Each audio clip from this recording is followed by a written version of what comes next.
یسوع مسیح کے پرفضل نام میں آپ سب کی سلامتی ہو. خدا ان کا فضل، اس کے مہر کی نظر آپ سب کے ساتھ ہمیشہ اسی طرح سے رہے، آمین. ہم خروج کے 32 نمبر باب میں پڑھتے ہیں جہاں پر موسیٰ پہاڑ میں جاتا ہے اور اسے دیر لگتی ہے تو لوگ اس کے پیچھے بڑبڑانے لگتے ہیں اور ہارون سے کہتے ہیں کہ تو ایسا کر، ہمارے لیے ایک دیوتا بنا، کیونکہ یہ مرد موسیٰ جو ہمیں ملک مصر سے نکال لایا تھا اسے نہ جانے کیا ہو گیا ہے. اور ہارون ان سے کہتا ہے کہ تم سونا اکٹھا کرو اپنے بچوں سے، اپنی بیویوں سے، اور پھر وہ ڈھالی ہوئی ایک بچڑے کی مورت بناتا ہے جس کی صورت لکھا ہے چھینی سے ٹھیک کی جاتی ہے، اور کہتے ہیں کہ یہ ہمارے لیے دیوتا بنا تاکہ وہ ہمارے آگے آگے چلے.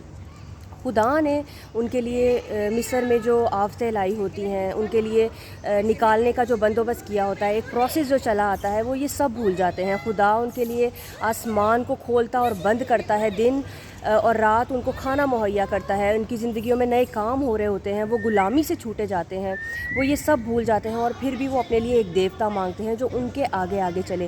جبکہ خدا کا فرشتہ ان کے آگے آگے چلتا ہے، ان کے لیے بحر کلزم کھولا جاتا ہے، ان کے لیے مصر پر آفتیں نازل کی جاتی ہیں، وہ یہ سب کچھ بھول جاتے ہیں. تو کیا آج میں آپ سے کہنا چاہتی ہوں، ان لوگوں کو آزادی تو مل جاتی ہے لیکن مصر کی مینٹیلٹی ان کے دماغ سے نہیں نکلتی.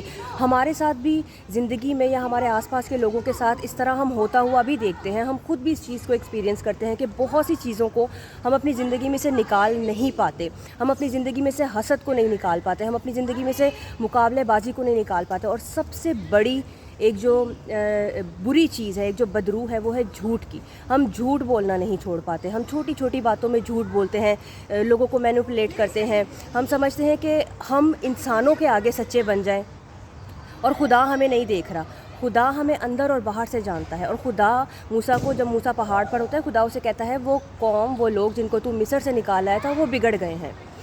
خدا نہیں چاہتا کہ ہم بگڑیں، خدا نہیں چاہتا کہ ہم پرانی روشوں کو دوبارہ اپنائیں، خدا نہیں چاہتا کہ ہماری سوچیں پرانی ہوں. جب ہم کلام میں پڑھتے ہیں تو بڑے فخر سے ایک آیت کو پڑھتے ہیں کہ ہم نئی مخلوق ہیں، پرانی چیزیں جاتی رہیں، دیکھو وہ نئی ہو گئی. لیکن بہت سی ایسی پرانی چیزیں ہیں جو ابھی تک ہم اپنے ساتھ جوڑے ہوئے ہیں. اگر تو وہ حسد ہے تو اسے نکالنے کی ضرورت ہے، مقابلہ بازی ہے تو اسے نکالنے کی ضرورت ہے، وہ جھوٹ بولنا ہے تو اسے نکالنے کی ضرورت ہے. یاد رکھیں، ہم جھوٹ بول کر لوگوں کو ورگلا سکتے ہیں، لوگوں کو خدا کے گھر سے نکال سکتے ہیں، فیملیز میں کلیشز ڈلوا سکتے ہیں، لیکن وقت آنے کو ہے جب ہمیں خدا کو جواب دینا پڑے گا. تو کیا جواب دیں گے آپ خدا کو؟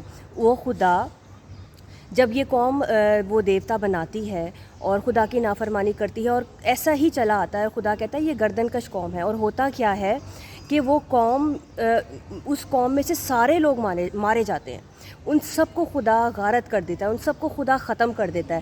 خدا ایک نئی قوم کو کھڑا کرتا ہے جو کہ وعدہ کی ہوئی سرزمین تک پہنچتے ہیں. موسیٰ کے ساتھ خدا کے وعدے ہوتے ہیں، لیکن موسیٰ بھی اپنی ایک چھوٹی سی غلطی کی وجہ سے اس وعدہ کی ہوئی سرزمین تک نہیں پہنچ سکتا.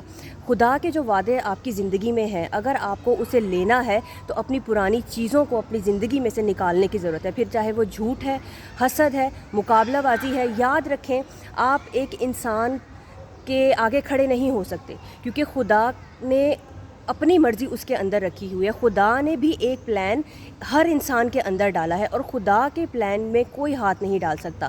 اگر آپ کسی انسان کا مقابلہ کرنے کے لیے کھڑے ہوتے ہیں تو یاد رکھیں آپ کسی کا مقابلہ نہیں کر سکتے، کیونکہ ہر ایک انسان، ہر ایک زندگی خدا کے لیے اتنی ہی قیمتی ہے جتنی آپ سمجھتے ہیں کہ آپ خدا کے لیے قیمتی ہیں. ہر شخص جو آپ کے آس پاس ہے وہ خدا کے لیے قیمتی ہے. ہر انسان جو یسوع کے نام کو پہچانتا ہے وہ خدا کے لیے قیمتی ہے. کسی کو حقیر مت جانیں، کسی کو برا بھلا مت کہیں.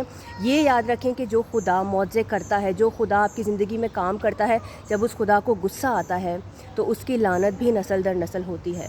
جب اس خدا کو غصہ آیا تو اس نے ان سب کو ختم کر دیا اور ایک نئے کو تیار کیا. یشوع اس قوم کو لے کر گیا. تو آج میں آپ سے کہنا چاہتی ہوں کہ پرانی چیزوں کو اپنی زندگی سے نکالنے کی ضرورت ہے. انہوں نے کہا کہ ایک دیوتا ہمارے لیے بنا دے جو ہمیں ہماری رہنمائی کرے، جو ہمارے آگے ہو کر چلے. وہ بھول گئے کہ خدا ان کے ساتھ تھا، وہ بھول گئے کہ خدا کی قوت ان کے ساتھ تھی. خدا کی قوت ہر انسان میں بستی ہے، خدا کی قوت ہر انسان کو پروٹیکٹ کیے ہوئے ہے. خدا ہر انسان کو مصیبتوں سے نکالتا ہے اور اسے سرفرازی میں رکھنا چاہتا ہے. کسی کا مقابلہ کرنے کی ضرورت نہیں ہے، کسی کے لیے جھوٹ بولنے کی ضرورت نہیں ہے، کسی کے لیے حسد رکھنے کی ضرورت نہیں ہے. ہیں، کیونکہ اگر آپ کسی انسان کا یا اس انسان کے اندر جو خدا کا پلان ہے اس کا مقابلہ کرتے ہیں تو یاد رکھیں آپ خدا کے پلان کو خراب کرنا چاہ رہے ہیں، اور خدا کے پلان کو کوئی کبھی خراب نہیں کر سکتا۔ سو آج میں آپ سے کہنا چاہوں گی کہ پرانی روشوں کو نکالنے کی ضرورت ہے اور حقیقی طور پر سچائی سے واقف ہونے کی ضرورت ہے۔ کلام ہمیں سکھاتا ہے کہ سچائی سے واقف ہو تو سچائی تمہیں آزاد کرے گی۔ اگر ابھی بھی پرانی چیزوں نے آپ کو جکڑا ہوا ہے تو کوشش کریں کہ وہ چیزیں آپ کو چھوڑیں اور سچائی سے واقف ہو جائیں تاکہ سچائی آپ کو آزاد کرے۔ یسوع سے پورے طور سے واقف ہو جائیں تاکہ یسوع آپ کو آزاد کریں۔ جو چیزیں آپ کو تکلیف دیتی ہیں، دکھ دیتی ہیں، ان کو بھی اپنی زندگی سے نکالیں۔ یہ مت دیکھیں کہ آپ نے کسی کے لیے کیا کیا ہے، یہ دیکھیں کہ آپ مزید اس انسان کے لیے کیا کر سکتے ہیں۔ خدا آپ کو برکت دینے کو ہے، خدا آپ کو بڑھانے کو ہے۔ ہرڈلز، پریشانیاں، مشکلات آپ کی زندگی میں آئیں گی، ان سب کو پار کرتے ہوئے اپنے خدا کے نام کو عزت اور جلال دیں اور دیکھیں کہ وہ آپ کی زندگی میں کیسے نئے کام کرتا ہے۔ God bless you all.